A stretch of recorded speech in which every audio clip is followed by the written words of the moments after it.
1, 2, bin dabei, 3, 4 mit kaltem Bier, 5, 6, Podcast next, 7, 8, gut gemacht. 1, 2, bin dabei, 3, 4 mit kaltem Bier, 5, 6, Podcast next, 7, 8, gut gemacht. 1, 2, bin dabei. Grüß Gott, esse é o Alemanha Cast, o podcast para quem quer saber mais sobre a Alemanha. Eu sou o Tomás e hoje uma pauta que eu queria gravar desde o início, desde que eu criei esse podcast. Uma pauta que sempre esteve por aí, andando. E hoje nós temos aqui a convidada certa para a gente tirar nossas dúvidas, que é a Mariana. A gente vai falar sobre cidadania alemã. Olá, galera, tudo bem? Meu nome é Mariana da Fonseca, eu sou advogada, eu trabalho aqui na Alemanha, em Portugal e no Brasil, e uma das minhas especialidades é cidadania europeia, principalmente cidadania alemã, digamos assim, e é isso. Já que vamos falar agora de cidadania, uma coisa é ser alemão, outra coisa é falar alemão, né, gente? Tu acha que ter a cidadania é mais fácil que falar alemão, não? Olha, em alguns casos eu acho que é mais fácil. Eu acho que sim, viu? Enfim, então muita gente pergunta aí sobre o tema, muita gente tem dúvidas, o pessoal tem sobrenome alemão no Brasil e acha que já pode ter a cidadania e tal, então hoje a gente vai destrinchar um pouquinho. É claro que não dá pra falar tudo num episódio, mas hoje a gente vai dar um apanhado geral aí sobre como é, o que funciona, explicar alguns conceitos básicos e vamos lá, né? Diretamente de Stuttgart, no sul da Alemanha, o Alemanha Cast é lançado toda sexta-feira. Toda sexta-feira a gente tem um episódio aí, está na sua timeline. Eu peço para vocês seguirem a gente no seu agregador favorito de podcasts. Não sei qual aí que você utiliza, mas se for Spotify, tem lá o botão seguir, na Apple tem o botão seguir. Então siga lá que toda vez que tiver episódio novo você vai receber a notificação. E para os usuários do iPhone aí que usam o Apple Podcasts, peço também para deixar sua avaliação lá, 5 estrelinhas, que ajuda a divulgar o nosso trabalho. Além disso, a gente tem nosso programa de padrinhos, né? Esse podcast acontece por causa dos nossos padrinhos, né? Que apoia aí financeiramente, mensalmente, um valorzinho que contribui aí para nossa edição, para manter os custos do podcast. E além disso, os padrinhos têm acesso ao nosso grupo fechado no Telegram, exclusivo para os padrinhos. Podem participar também na escolha de pautas. Eles também escutam os programas antes dos demais ouvintes, né? Então, alguns dias antes de publicar aí na timeline, na versão oficial do episódio, eu já libero para os padrinhos, né? Então, se você tiver interesse e gosta do nosso projeto, acesse alemanhacast.com.br/apoie e lá você pode fazer a sua doação, através do PicPay, PayPal ou do Catarse. Além disso, a gente também tem o WhatsApp do Alemanha Cast. Se você quiser entrar em contato com a gente, falar aí sobre o episódio, comentar alguma coisa, mandar um áudio para nós, só enviar através do número DDI 49, né, que é aqui da Alemanha, 160-9239-5641. Repetindo, o WhatsApp do Alemanha Cast, 49 160-9239-5641. Ou ainda através do nosso e-mail, podcast@alemanhacast.com.br. Então, por favor, não esqueça de dizer seu nome e se for comentar algum episódio especificamente, fala qual é o episódio aí, beleza, galera? E como vocês sabem também, a gente tem nosso site, alemanhacast.com.br, lá onde a gente tem muita informação, além dos posts, né, dos episódios, a gente também tem muitas informações sobre a Alemanha. Alguns tópicos que talvez não dariam um episódio todo, a gente publica aí alguns artigos, alguns posts semanalmente aí, então. E se você tiver interesse e quiser procurar algum episódio específico, algum assunto específico, lá no próprio site tem uma lupinha lá, você clica lá no canto superior direito e procura lá, digita o termo de pesquisa e lá você vai encontrar aí os episódios ou posts relacionados. Beleza? E por falar em Telegram, a gente também tem um feed no Telegram, que é um canal no Telegram, onde cada vez que a gente publica um episódio, alguma coisa, alguns posts, ele já entrega para vocês, né? Então vocês podem ficar ligados aí nas novidades do Alemanha Cast. E ainda no Telegram, né, temos Stammtisch, que é um outro grupo para quem é assinante da newsletter do Alemanha Cast. E nesse grupo aí tem alguns seguidores e discute sobre a Alemanha, assim como nos padrinhos, né? No Stammtisch aí é aberto para qualquer um que quiser entrar. Só assinar a newsletter, também no nosso site, assina a newsletter e aí você recebe um link onde a confirmação, né? Você receberá um e-mail de confirmação e nesse e-mail tem o link para o grupo. Então você clica e entra no grupo. A gente também tem disponibilizado aí nossos episódios no YouTube. Então, se você gosta de ouvir o podcast aí via YouTube, também a gente tem colocado lá os episódios, né? É só o áudio lá e você pode conferir pelo YouTube. Se tiver preferência, é só escutar pelo YouTube. Também peço para vocês seguirem a gente, né? E agora, chega de blá blá blá e vamos para o programa. Liebe Kunden, wir öffnen Kasse 3 für Sie. Então, vamos falar aí como funciona a cidadania alemã, né? O ponto que eu vejo, tá? Você pode me corrigir se eu estou falando bobagem ou não, né? Mas eu acho que o caminho não é tão linear assim, né? Como teve tanta mudança de lei, mudou várias coisas ao longo dos anos, né? Não quer dizer que o seu tataravô pegou um navio lá em Hamburgo e atracou no Rio de Janeiro que necessariamente tu vai ter direito à cidadania, né? Mas antes de a gente falar exatamente se você tem direito ou não a ter o passaporte alemão, tão sonhado passaporte alemão, acho que a gente deveria explicar um pouquinho sobre os conceitos gerais, né? Falar o que é cidadania, o que é naturalização, para as pessoas terem um pouco mais de noção aí do que é cada um dos pontos, né? Juridicamente falando, cidadão é aquele indivíduo que, no gozo dos seus direitos civis e políticos de um Estado, tem deveres e obrigações para com o Estado. Por exemplo, sei lá, serviço militar, votar, esse tipo de coisa. Exatamente. Esses são as obrigações e deveres. Mas ele também tem direitos também desse Estado. Muitas vezes proteção, por exemplo, desse Estado. E o que estiver no conjunto de leis daquele Estado, que geralmente é a Carta Magna, que é a Constituição. Então, o Estado te protege e te dá uma quantidade de direitos, mas ao mesmo tempo ele te cobra também. Sim. E te cobra com alguns deveres, no caso, votar ou participar ativamente na política, ou seja, de alguma coisa relativamente a isso, numa comunidade, ou até prestar um serviço militar, ou ir para uma guerra e tudo mais para defender o próprio Estado. Então, fazendo uma piada, é engraçado pessoas que já têm todos esses deveres para com o Estado, ela querer ainda ter mais um, né? Mas, agora, sem brincadeira, eu acho muito vantajoso, muitas vezes, porque não sabemos o dia de amanhã. Claro. E você ter a proteção de mais de um Estado, por mais que isso te gere mais obrigações e deveres, traz uma certa segurança para o indivíduo também. Sim. E outro fator interessante também de cidadania é que, por exemplo, um cidadão europeu, se ele quiser ir para a Rússia, ele precisa tirar visto. E brasileiro, não. Mas se você é brasileiro, não. Então, se você tem as duas cidadanias, é interessante. Já deu discussões no meu escritório, porque na cabeça de vários europeus, principalmente dos alemães, a Rússia é outro planeta, né?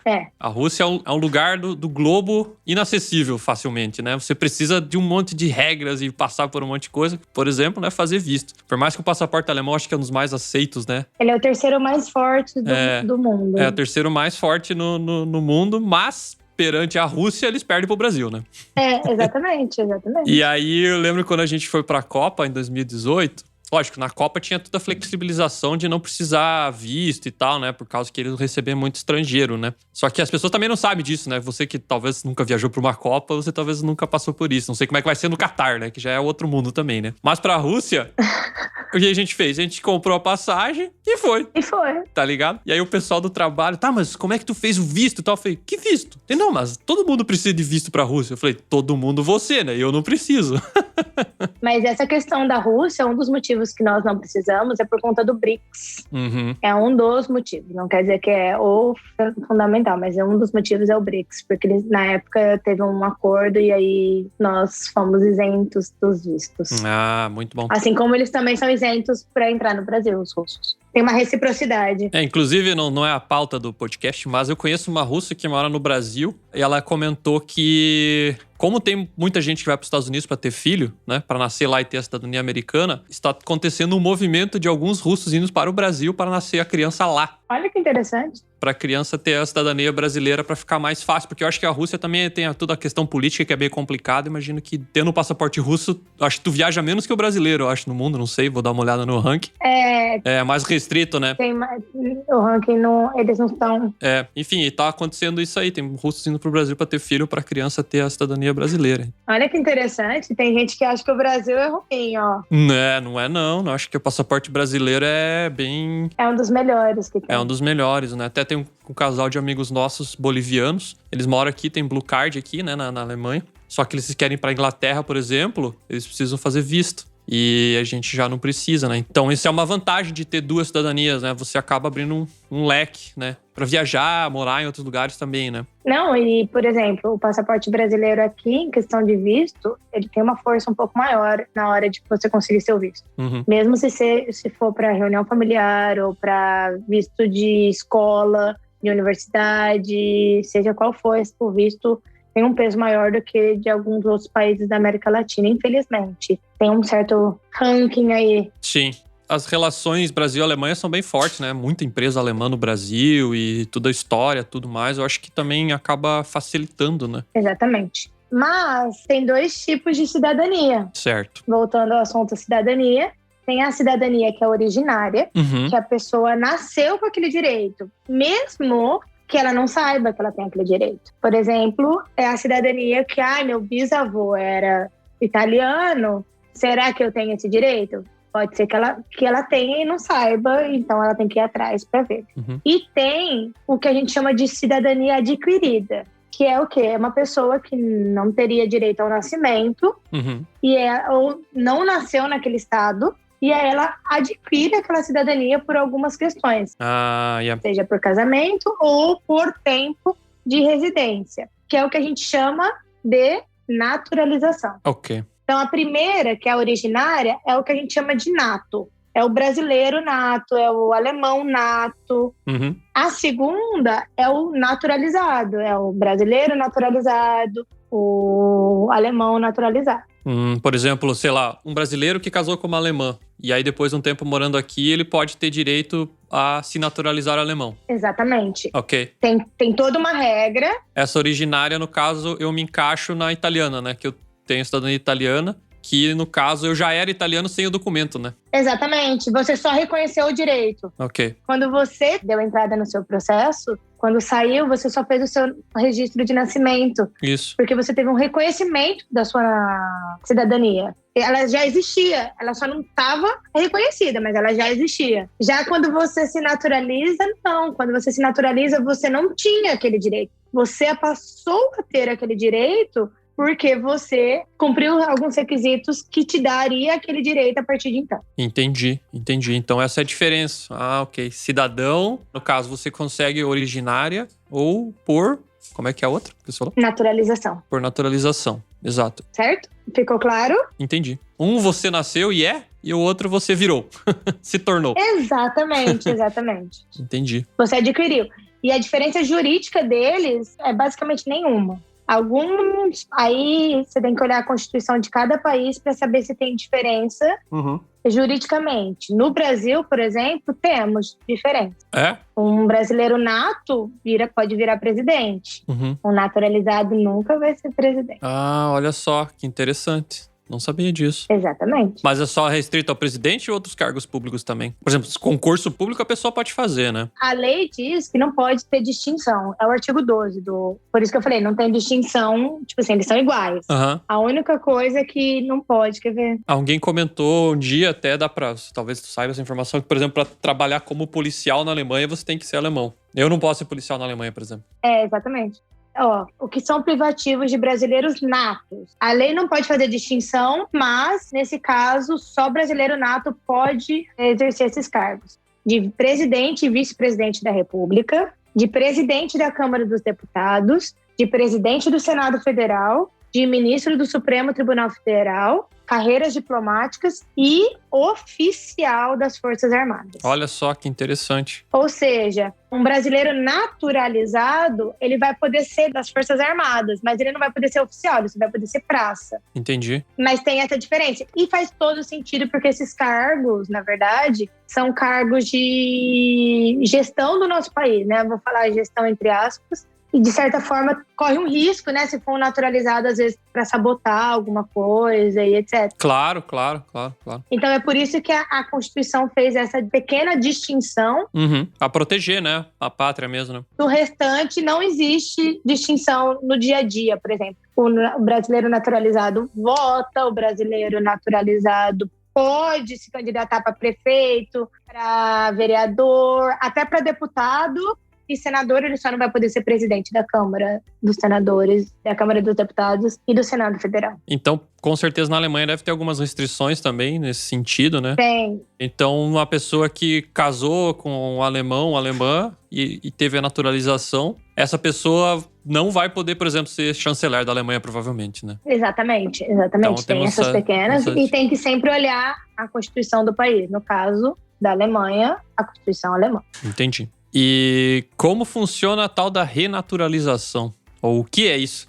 Então. Eu vou dar até um caso concreto. Eu tenho uma cliente que o pai era alemão e veio para cá, trabalhou um tempo. Veio pra cá, no caso, pra Alemanha. Para Alemanha, exatamente. Veio para cá, tinha dupla nacionalidade, digamos assim, então, para ficar mais claro. Ele tinha dupla nacionalidade, brasileira e alemã, e ele veio para cá na década de 80, trabalhou por um tempo, acho que 7 anos. E na hora de voltar para o Brasil, tinha a questão de devolver os impostos ou não. Uhum. E se fosse para ficar, se ele deixasse de ser alemão, ele poderia ter todos os impostos que ele acumulou nesses anos aí de volta. E era uma bela de uma grana, digamos assim. Imagino, né? E ele abriu mão da nacionalidade dele. Da alemã. Isso está sendo um problema para essa minha cliente. E ele quer se renaturalizar para poder vir morar aqui, porque a filha dele tem a nacionalidade, só ele abriu mão, entendeu? E ela mora aqui e hoje ele não pode vir morar porque não é mais alemão. Entendi. E aí você me pergunta, a renaturalização sim, é possível, tem casos específicos. Nesse caso aí, pode-se pedir uma reconsideração, não é tão simples. Tem todo um rol de possibilidades que está no artigo 13 da Lei de Nacionalidade Alemã, a Staatsangehörigkeit Gesetz. Esse nome é super legal de se falar. E que eu devo ter falado bem mal, porque minha garganta não está das melhores. Mas é possível, mas tem que analisar o caso concreto. É isso que eu quero dizer. Entendi. E o rol está nesse artigo, podendo ser estendido de acordo com o caso, como sempre, tendo que ser apresentado num processo administrativo para apreciação. Ok. Então, é possível, mas não para todo mundo, vai depender. Entendi. É bem específico, né? Infelizmente, eu tenho que falar, vai depender do caso. Mas tem muita gente que deixou de ser alemão aí por algumas razões, como a contada na história aí. Entendi. Interessante. Então, tem que... Mas também tenho esses casos da 13, a maior parte delas é quando eles tentam facilitar essa renaturalização para as pessoas que, por alguma razão, foram forçadas a deixarem de ser alemães. Não por vontade própria. Por exemplo, por causa da guerra, por exemplo, alguma coisa nesse sentido? Exatamente. A gente vai falar mais para frente que é a nova alteração da lei, que antes eles utilizavam a renaturalização, ou também existe o que a gente chama de naturalização facilitada. Para se tornar alemão tem vários requisitos, né? Para se naturalizar alemão tem vários requisitos. E em alguns casos, essa naturalização ela era facilitada exatamente porque a lei de nacionalidade não abrangia esses casos. E aí o mecanismo que eles encontraram foi ajudar essas pessoas, diminuindo a burocracia para que elas conseguissem, entendeu? Entendi. Não seria uma originária, mas elas não deixariam de ser alemães de todo modo. Tem uma história mais complicada aí na Alemanha, né? Mas eles tentaram sanar agora com a alteração da lei, que ocorreu agora em agosto. De 2021 aí, pra quem tá ouvindo esse podcast esse ano. Exatamente. Legal. Então é bom sempre estar atento. Atento às regras, né? E a gente vai falar mais pra frente, porque tem um ponto que eu quero deixar bem claro, que é um período temporal aí que as pessoas têm que se atentar, e se elas não forem atrás, elas vão perder o direito que tem hoje. Beleza.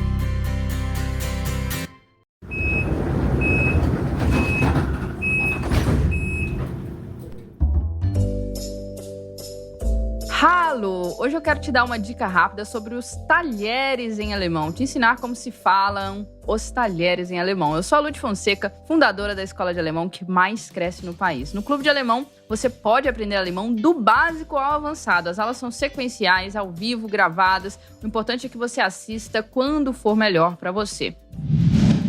E vamos aos talheres em alemão. Talher, eu digo Besteck. Besteck. E é uma palavra com o artigo das. Das Besteck, o talher. O garfo, eu digo Gabel. Gabel. Com o artigo die. Die Gabel, o garfo. A faca, eu digo Messer. Messer. E é uma palavra com o artigo das. Das Messer, a faca. E por último, a colher, eu digo Löffel. Löffel. Tem que fazer a boca do O e falar E. Löffel. A colher com o artigo der. Der Löffel, a colher. Nächste Station, Universität. Ausstieg in Fahrtrichtung rechts. Bom, retomando a historinha que eu estava contando na introdução do podcast, se seu tataravô nasceu na Alemanha e migrou pro Brasil, significa que você tem direito ou não tem direito? Não necessariamente. Não necessariamente. No direito nada é não necessariamente, sim, mas com ressalvas, é tudo assim, né? É porque a gente sempre tem que olhar o caso concreto. É. Porque às vezes tem um pormenor que faz tudo que ele tinha direito ser invalidado por isso. Aham. Então é por isso que sempre o depende. Por isso que as pessoas têm que pegar as informações que elas recebem na internet, mas não quer dizer que aquilo que ela leu é válido, porque ela tem que analisar o caso no geral. Dela, né? Exatamente. Porque o que às vezes está na internet, a regra não é exceção. E às vezes o caso dela é a exceção. Sim. Isso eu acho que eu vejo muita gente que tem dificuldade. O pessoal manda pergunta pra nós, às vezes, e tal. Eu não sou especialista nisso, mas é difícil você resumir, né? Isso, né? Tipo assim, você lê um blog lá com 1000 palavras, um artigo, não vai dizer se você pode ou não pode, né? Não necessariamente, né? Então... Aquilo te norteia. Esses blogs, o meu próprio Instagram, eu ponho várias informações lá. Ele é um norte para as pessoas. Mas, de todo modo, ou você tem que procurar um especialista, ou você vai ter que se dedicar muito, que é possível também fazer sozinho. Uhum. Ou você vai ter que procurar a ajuda dos próprios órgãos públicos para te ajudar nisso. Entendi. Simples assim. Nossa, tu conseguiria dar uma explicada geral aí como funcionaria nesse cenário de alguém que migrou pro Brasil e seu tataravô migrou pro Brasil, e aí? Vamos lá. Teu sobrenome é Schmidt. Você que é Schmidt aí. Zimmermann, lá no Brasil que tem bastante. E aí? Zimmermann, Schmidt. Primeiro ponto é saber qual foi a da imigração. Uhum. Isso é um ponto muito importante, porque precisa confirmar a data de imigração, data de nascimento, o local de nascimento, porque muitos locais era Alemanha e depois deixou de ser, hoje é Polônia, por exemplo. Precisa ver, dependendo do ano que esse seu antepassado imigrou, ele tinha a obrigação de fazer matrícula consular, e sem matrícula consular, por mais que você ache o registro de nascimento alemão dele, não vai adiantar, porque não vai adiantar, né? A regra dizia que para ele continuar sendo alemão, ele tinha que apresentar-se no consulado a cada 10 anos. Que esse foi um dos casos de uma das famílias dos sobrenomes alemães que eu tenho. Eles moravam lá no interior do Rio Grande do Sul, assim, que era tipo 500 quilômetros de Porto Alegre, né? E aí tu imagina lá em 1900 e bolinha, eles não iam pra Porto Alegre, que é onde tinha embaixada. Nunca que iam fazer esse registro. Nunca. Né? Nunca, né? Não. Muitos faziam porque precisava renovar o passaporte. E aí por alguma razão, foi lá e renovou o passaporte. E por isso que tem a matrícula. Mas não é porque... Queria manter, né? Queria manter-se.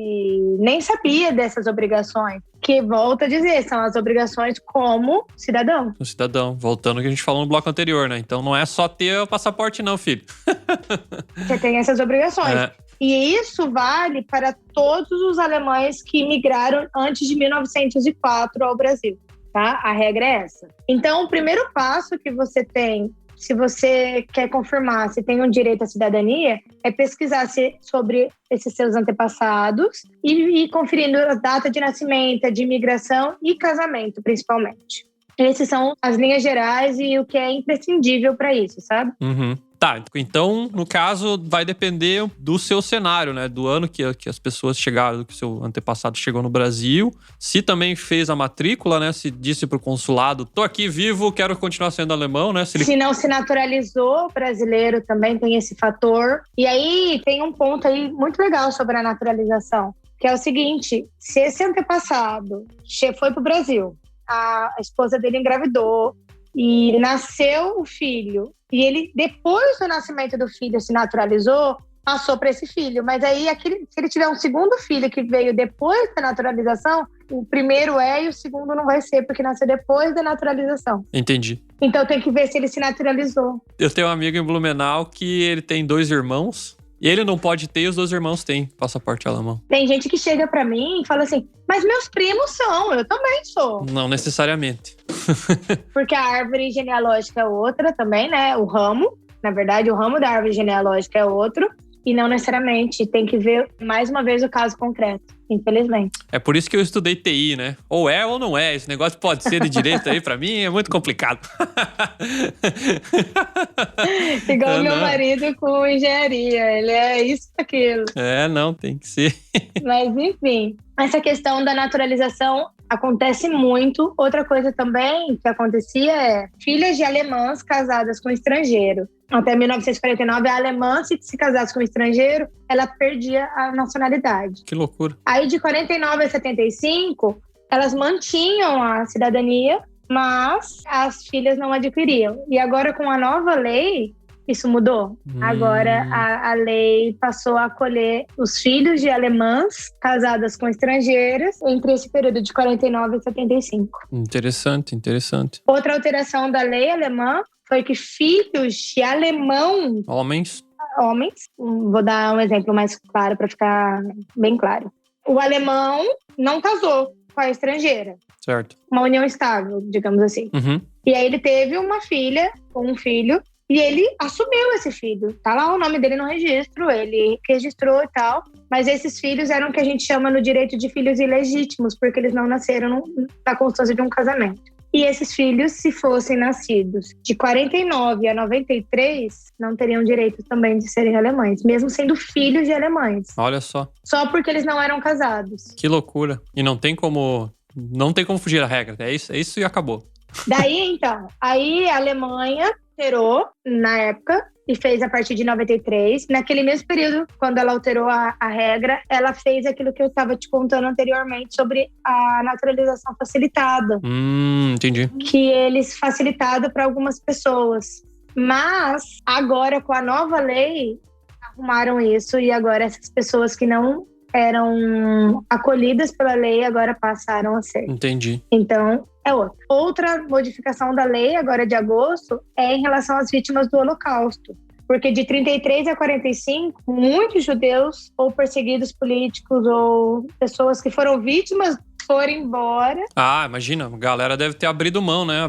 Não sou alemão, né? Pra não dar complicação pra mim, ó. Exatamente, foram embora da Alemanha e abriram mão. Claro, imagina. E aí, era aquela questão, eles podiam se renaturalizar, tinham vários mecanismos, mas mesmo assim ainda era injusto com outras pessoas. Sim. E aí a nova lei veio para tentar consertar isso. Entendi. Então, as vítimas, ou os descendentes das vítimas de holocaustos, do nazismo, vítimas do nazismo e do holocausto, eles agora têm esse direito. Mas tem um fator aí que é o que eu queria deixar. Tem mais um porém, né? Tem sempre um porém nessa história, né? Não, esse porém é que a lei, ela veio para ajudar, mas as pessoas têm um prazo de 10 anos para irem atrás dessa lei. E é esse o ponto que eu quero deixar aqui. Só tem 10 anos para ir atrás disso. E 10 anos passam assim, muito rápido. Então, se você tem uma possibilidade de ter a descendência alemã, corre atrás. Porque pode ser que você seja uma dessas exceções novas da lei e que só vão ser abrangidas até... E você pode pegar a consultoria da Mariana daí. Pode, estou aqui. Consulte sempre um advogado. Interessante. Então, bom, resumindo aí, tem que olhar data por data, consultar as informações de tudo que aconteceu para você saber exatamente que você tem direito ou não, né? Então, eu acho que eu falei antes, né? As pessoas vinham perguntar e tal, mas é caso a caso, né? Não tem um caminho tão reto, né? Tão linear, assim. Então tem que dar uma olhada no mapa aí para entender como é que chega até o ponto, se é que você pode chegar lá, né? O governo alemão, ele é muito legal, principalmente nos consulados, que eles são abertos a ajudar. Então, eu tô até agora fazendo uma questão que não é muito legal, não me favorece muito, mas se você não tem condição, pode mandar mensagem pro consulado, que eles ajudam. Então, não necessariamente você precisa contratar alguém, caso você não tenha condições. É lógico, é mais demorado e nem tudo. Eles não vão pegar pela mão igual o advogado que você tá pagando, que vai fazer tudo para você e vai correr atrás para você. Mas o consulado alemão, principalmente, as repartições diplomáticas no Brasil, principalmente, são bem legais quanto a isso. Legal, muito bom, interessante. E outra coisa, uma dúvida que a gente sempre recebe, eu acho que porque alguns países são assim, né? Quando uma criança nasce num território, né? Por exemplo, o Benício, né, que nasceu aqui na Alemanha, automaticamente ele tem cidadania alemã? Não necessariamente. Não necessariamente, Precisa preencher alguns requisitos que estão na lei de nacionalidade alemã. Novamente, é o seguinte, tem 2 tipos de nacionalidade. Já falamos sobre ela, que é a nacionalidade originária ou adquirida, mas dentro delas também tem uma outra divisão, que é o que a gente chama de ius solis ou ius sanguíneo, que é o seguinte, é o direito pelo sangue ou o direito pelo solo, que isso está encaixado dentro da cidadania originária, correto? Então, é uma subdivisão da cidadania originária. O que significa isso? Principalmente países que foram colônias, o direito é do solo. Então, se você nasceu naquele país, automaticamente você é do país. Por exemplo, Brasil ou Estados Unidos, nasceu você. Exatamente, eles foram colônias, lembra? Brasil, Estados Unidos. Era um movimento natural, né? Eu acho que como eles eram países, entre aspas, novos, né? Que se constituíram mais recente, mais tardiamente. Não tem como você falar que é do sangue num período, porque ninguém ali era, todo mundo, a não ser os indígenas. Tinha os nativos lá e tal, mas não era uma sociedade organizada com leis e tudo mais, né? Ocidentalizada, digamos assim. Então, por isso que é bem comum isso, né? Brasil, por exemplo, é os Estados Unidos, só que não é regra, né? E a Alemanha, como já tem uma história mais longa, então faz mais sentido, né? Eles adquirem. Então, aqui, a regra principal é a do sangue. Mas também não quer dizer que se você nasceu aqui, você não seja alemão. Vai depender de alguns requisitos, como eu falei, e um deles é o tempo de residência dos seus pais aqui na Alemanha, com um visto válido, digamos assim. Não estando na ilegalidade, estando legalmente morando aqui na Alemanha. Claro. A regra diz que se um dos pais mora aqui há 8 anos e tem o visto Unbefristet, automaticamente a criança é alemã. Essa é a regra para a questão do solo aqui na Alemanha, da nacionalidade pelo solo, digamos assim. Então, por exemplo, eu não sei quanto tempo você está aqui, mas eu vou dar um exemplo meu. Até pouco tempo eu era somente brasileira e o meu marido é italiano, agora eu sou portuguesa também. Se não casa de ferreiro, espeto de pau, não dá. Não dá, né? Mas o meu marido morava aqui há 7 anos, se não me engano, e eu morava aqui há 5 quando ele nasceu. Então ele não foi alemão. É mesmo? Não foi mesmo? Seu marido tá no 7? Não. Ok. Tinha que estar os dois com, tipo, só tempo? Tem. Não, tinha que ter pelo menos um com 8 anos. Meu marido só tinha 7. 8, não 7, tá certo. E aí, então, o Bernardo não foi automaticamente alemão. Mas, se eu tiver um filho hoje, ele é automaticamente alemão. Daí vai... Olha que legal. Vai entrar naquela... Um vai ser, o outro não. Um vai ser, outro não. Vai ter a competição, né? Mas claro, né? Depois que o mais velho ficar morando aí também, ele vai conseguir por tempo de casa, né? No caso.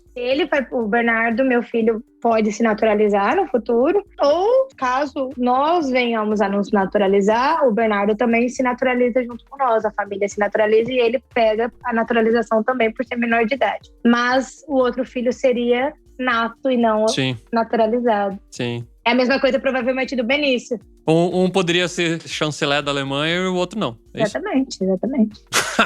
Olha só, rapaz, como que é. Quanto tempo vocês já estão aqui? 4 anos a gente tá.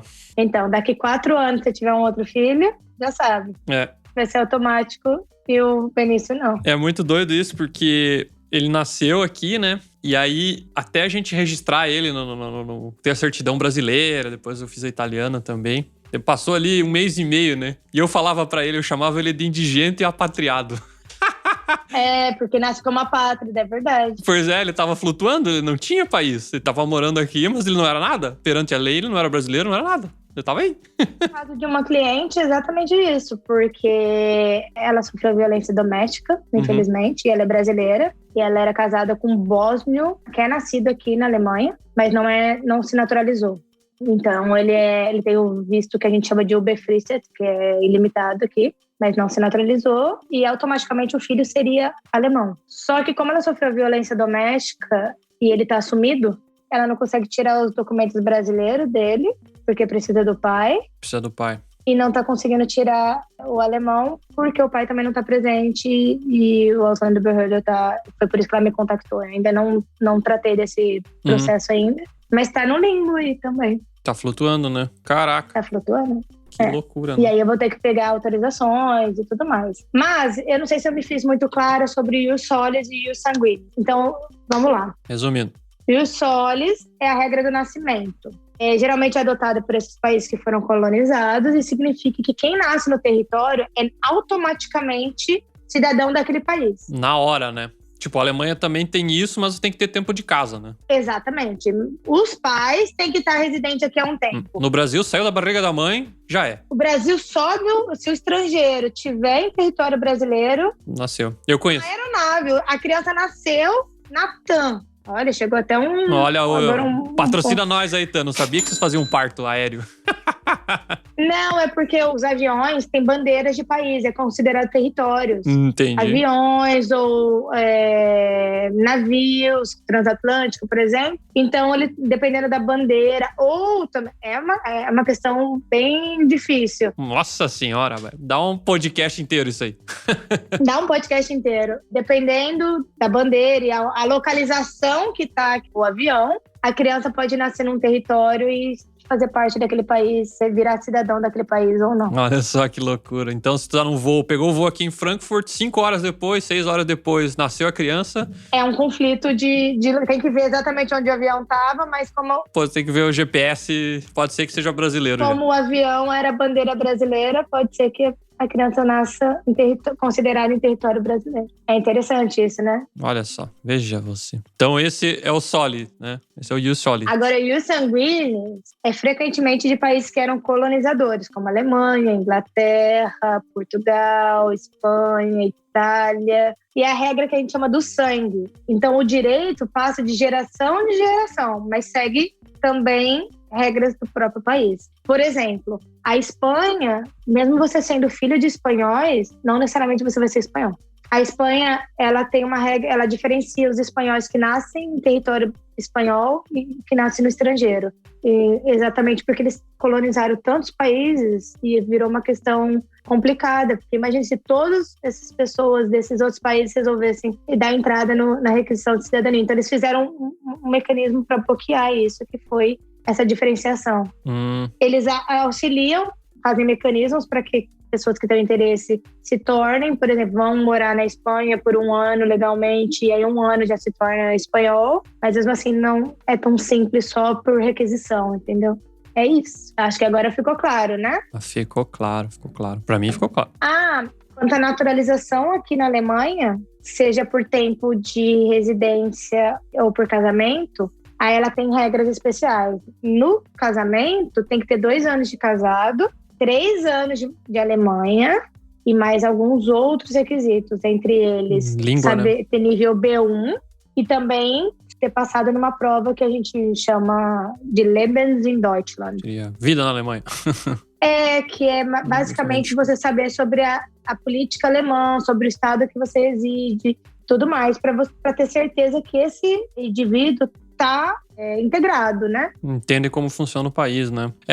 A Fernanda chegou a fazer essa prova aí. Para nós, brasileiros, é tranquilo, né? Porque é bem parecido, né? No caso, muda algumas coisas, mas no geral, em linhas gerais, é bem igual, né? Agora, para uma pessoa do mundo árabe, por exemplo, deve ser completamente diferente, né? Então, eu acho importante essa prova. Mas isso também ocorreu exatamente para que essas pessoas soubessem os direitos e os deveres dela. E a questão do B1 é como que você não vai ser um cidadão do país e não vai falar? É lógico que é um pouco sem sentido, porque tem pessoas que são de direito, né, que têm a nacionalidade originária e não falam um A do idioma daquele local. Que é o meu caso, né? Eu não falo nada italiano.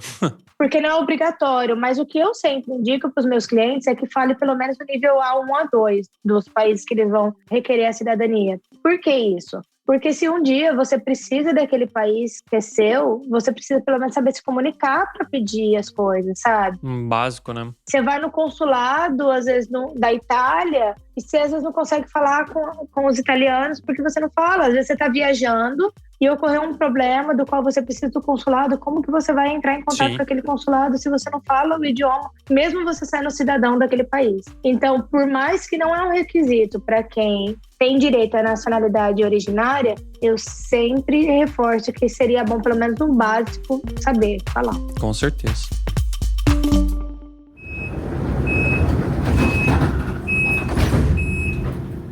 Quer saber mais sobre a Alemanha? Siga-nos no Instagram, através do @AlemanhaCast. Nächste Station, Flughafen Messe. Ausstieg in Fahrtrichtung links. Dupla cidadania, isso é uma confusão, né? Cada um fala uma coisa, daí muita gente já falou pra mim, não, a partir do momento que você pegou a alemã, você tem que abrir mão da sua brasileira. Procede ou não procede? Na prática, não. Na prática, não há perda dessa cidadania. É totalmente possível ficar com as duas. O que acontece é que, assim, nós internacionalistas, que são pessoas que trabalham com direito internacional, nós sempre aprendemos algo sedimentado, digamos assim, no direito, de que brasileiro não perdia, em hipótese alguma, a nacionalidade. Acontece que, eu acho que foi em 2016, eu não tenho certeza, houve um caso de uma brasileira, quem quiser pesquisa aí no Google, do qual ela se tornou americana e ela casou-se com uma pessoa das Forças Armadas Americanas.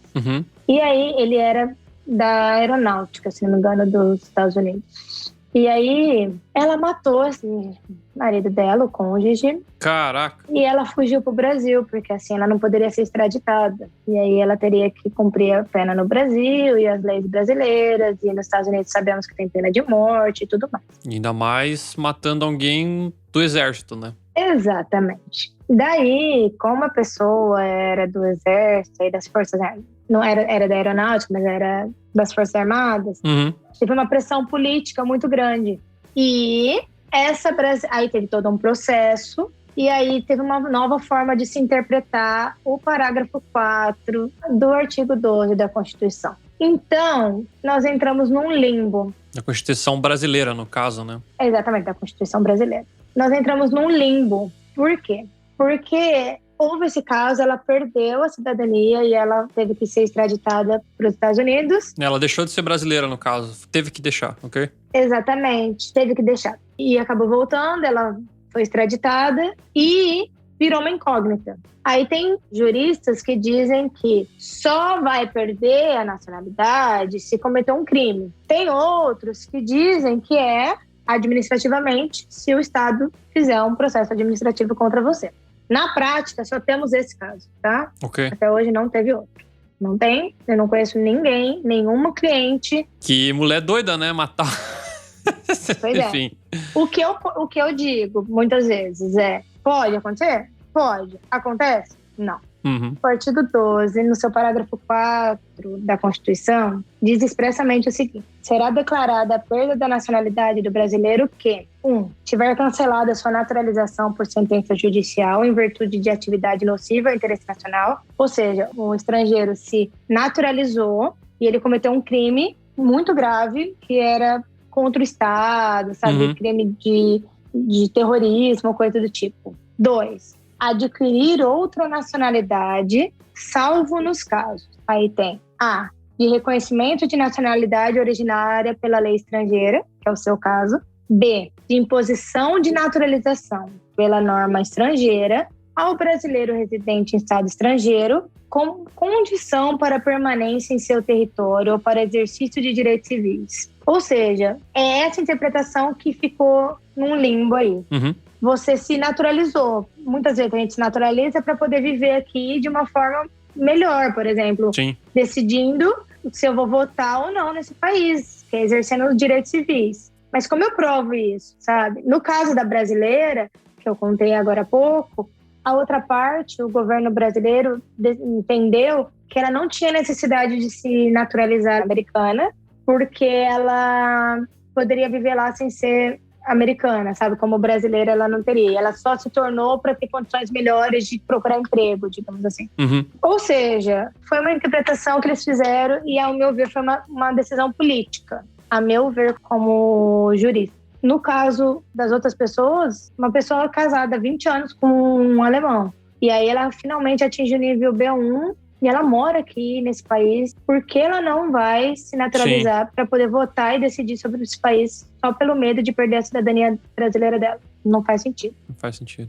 Não. Ela precisa exercer esse direito aqui também, que é o lugar onde ela reside. Pois é. E sem deixar de perder a dela, que é direito dela e originário. Entendi. Então, na prática, não perde. Então, resumindo a história, a menos que você queira cometer algum crime, alguma coisa, é melhor não ter, mas senão não tem problema. Pelo amor de Deus, não mate nenhum membro das Forças Armadas, pelo amor de Deus. Tá louco, né? Porque já foi atacar direto no pior do mundo, né? Enfim. Não, e outra coisa também, na hora de fazer o preenchimento para requisição de cidadania alemã por naturalização, tem lá falando, você abre mão, muita gente acaba colocando esse, mas mesmo assim, na prática não perde, tá? Mas verifica, porque às vezes o formulário tá diferente, então verifica com alguém que tem mais experiência ou que já fez o mesmo processo. Não necessariamente um advogado, mas alguém que possa te auxiliar nisso. Entendi. Legal. E agora vamos falar então definitivamente sobre a flexibilização das leis de 2021 aí, que tá quente aí no tópico agora. Eu acho que eu já falei sobre ela. Sim. Basicamente, o que foi alterado foi a inclusão das vítimas e dos seus descendentes, das vítimas do nazismo e seus descendentes, que são as pessoas que saíram da Alemanha entre 33 e 49. Também filhos de alemães, de mulheres alemãs, que se casaram com estrangeiros e por conta disso perderam a nacionalidade ou não passaram a nacionalidade para os seus descendentes por conta disso, essa distinção de gênero. Uhum. E também os alemães homens que tiveram descendentes sem se casar entre 49 e 93 e não passavam esses descendentes simplesmente por não terem se casados. Então teve essa mudança da lei para englobar essas pessoas que não estavam salvaguardadas pela lei e agora estão. Essas são as mudanças da lei. Eu acho que vai incluir bastante gente aí do Brasil, né, que tem ascendência alemã, né? Sim, eu tive uma cliente em 2019, que agora ela vai poder utilizar-se da lei. Eu tive uma cliente que me procurou, eu acho que foi em 2019, que ela era nascida em 84. As irmãs dela, que nasceram em 97, eram alemãs e ela não, porque o pai não tinha sido casado com a mãe dela. O pai estava na certidão de nascimento, o pai reconheceu, mas ela não tinha direito à cidadania simplesmente porque o pai e a mãe dela não eram casados. Nossa. Ela não conseguia entender muito na época. Por mais que eu explicasse que a lei era essa e que era injusta, ela não entendia. E se eu fizer um DNA? Não, seu pai é seu pai, ninguém tá negando a sua naturalidade. O ponto de discussão não é esse, né? Mas nesse dado momento, nesse contexto, era assim que funcionava, né? Infelizmente, ela nasceu na... Infelizmente. Era uma lei muito injusta e agora essa lei tornou um pouco mais justa e englobou mais coisas e mais pessoas. Mas daí, que nem você falou, vai durar 10 anos essa flexibilização? Só o que é? Essa mudança da lei... Para os descendentes dos perseguidos pelos nazistas ou pelos próprios perseguidos pelo nazismo, não tem prazo. Para os demais, vai ter o prazo até 19 de agosto de 2031. Então, temos 10 anos para dar entrada nisso. Entendi. Legal. Mas, repito, para quem é descendente dos perseguidos ou foi perseguido pelo nazismo, não tem prazo. Para os demais casos que eu mencionei, filhos de pai alemão que não foi casado no momento do seu nascimento, ou para filhos de mães alemã que não passou para frente, esses têm 10 anos para dar entrada no requerimento. Show de bola, então. Bom, resumindo o episódio aí, né? É complicado. É complicado, mas é totalmente possível. Só é burocrático, como tudo na Alemanha. Como tudo na Alemanha, né? Eu sempre reclamava do Brasil achando que era burocrático até vir morar aqui, né? Mas digamos que é burocrático, mas funciona. Funciona. Na velocidade deles, mas funciona. Na maior parte das vezes. Teve a pergunta da Gabi, que é madrinha do Alemanha Cast. Ela perguntou em relação ao tempo morando na Alemanha e trabalhando. Por exemplo, a pessoa veio com o Blue Card, por exemplo, a trabalho. Quanto tempo depois ela pode dar entrada na cidadania alemã e como funciona isso? Vamos lá.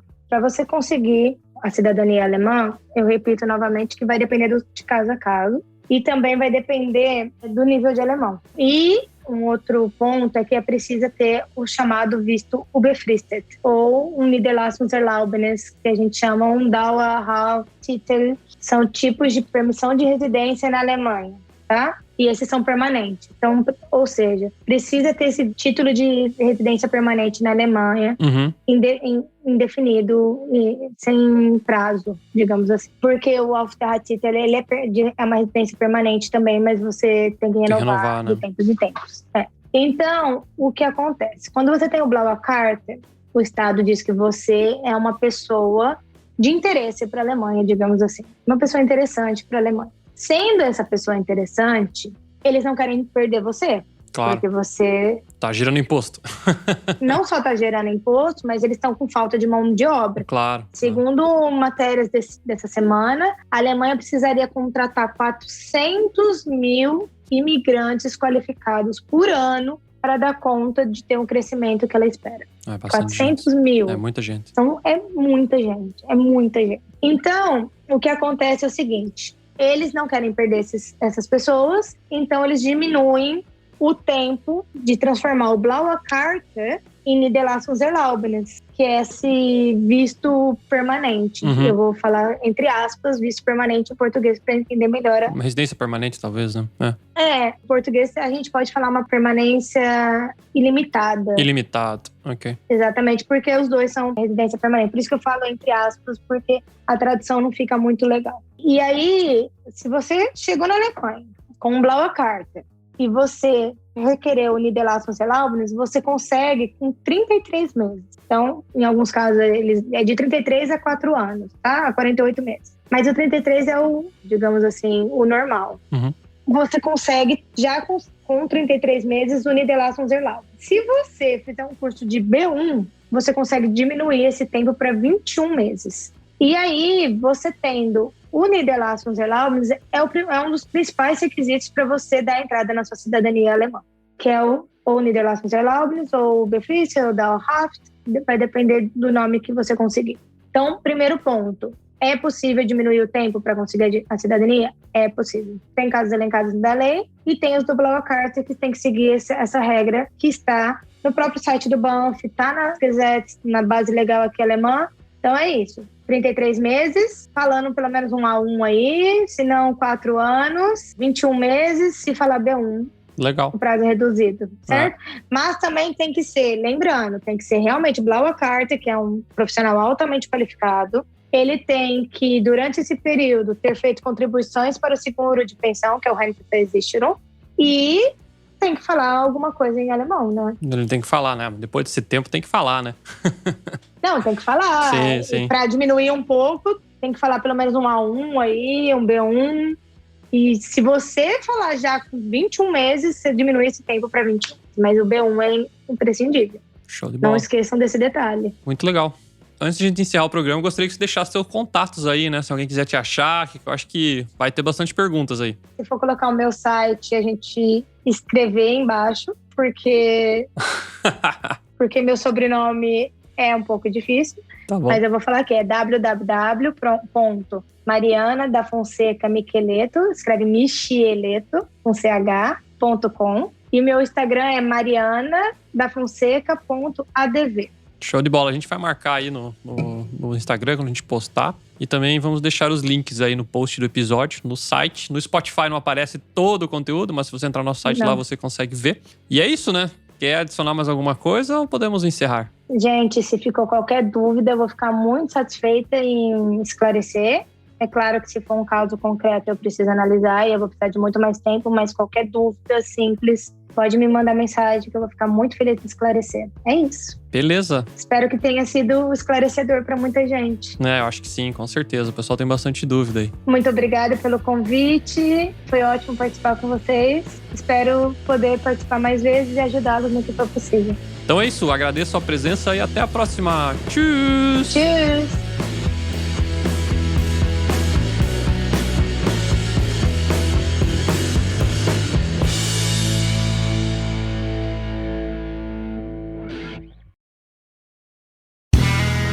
Este podcast foi editado por Play Áudios.